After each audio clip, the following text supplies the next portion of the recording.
Hi పిల్లలు, మీరు ఎప్పుడైనా ఆలోచించారా మనం ఎక్కడి నుంచి వచ్చామో, మరణం తర్వాత ఎక్కడికి వెళ్తామో?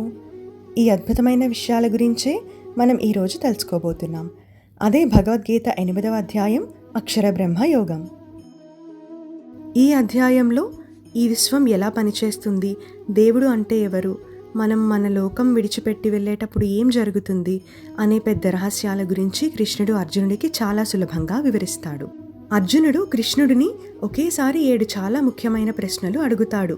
అవేంటంటే, అసలు బ్రహ్మం లేదా పరమాత్మ అంటే ఏమిటి, మనలోని ఆత్మను ఏమంటారు, మనం చేసే పనులను ఏమంటారు, ఈ కనిపించే భౌతిక ప్రపంచాన్ని ఏమంటారు, దేవతలు లేదా మనల్ని నడిపించే శక్తిని ఏమంటారు, మన శరీరంలో ఉంటూ మనల్ని నడిపించే దేవుడు ఎవరు, అతను ఎలా ఉంటాడు, మరియు అన్నిటికంటే ముఖ్యమైనది, మనం చనిపోయే సమయం వచ్చినప్పుడు భగవంతుడిని మనసులో ఎలా గుర్తుంచుకోవాలి అని అడుగుతాడు.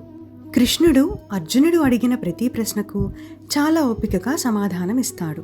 మొదటి 6 ప్రశ్నలకు సమాధానంగా ఈ విశ్వం మొత్తం నడిపించే శాశ్వతమైన శక్తి ఆయనే అని, మన శరీరమే ఒక చిన్న గుడి లాంటిదని చెబుతాడు. ఇక చివరి ప్రశ్న మరణించే సమయం గురించి చాలా ముఖ్యం. కృష్ణుడు అంటాడు, అర్జున, మనిషి జీవితంలో ఎప్పుడూ మంచి పనులు చేస్తూ రోజూ దేవుడిని తలుచుకుంటూ ఉండాలి.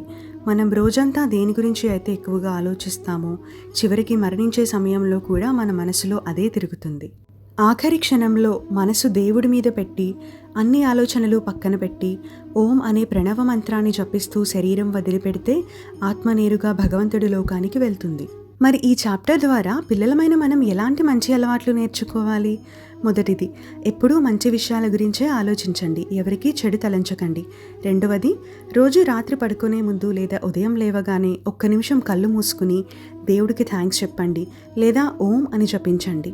ఇలా రోజు ప్రాక్టీస్ చేస్తే మన మైండ్ చాలా ప్రశాంతంగా సూపర్ పవర్తో పనిచేస్తుంది. చూసారా ఫ్రెండ్స్, భగవద్గీత మనకు ఎంత అద్భుతమైన విషయాలు నేర్పిస్తుందో.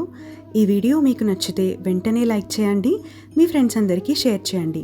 ఇలాంటి మరిన్ని మంచి విషయాలు తెలుసుకోవడానికి మన ఛానల్ని సబ్స్క్రైబ్ అండ్ ఫాలో చేయండి. నెక్స్ట్ వీడియోలో మళ్ళీ కలుద్దాం. అప్పటి వరకు అందరికీ బాయ్ బాయ్.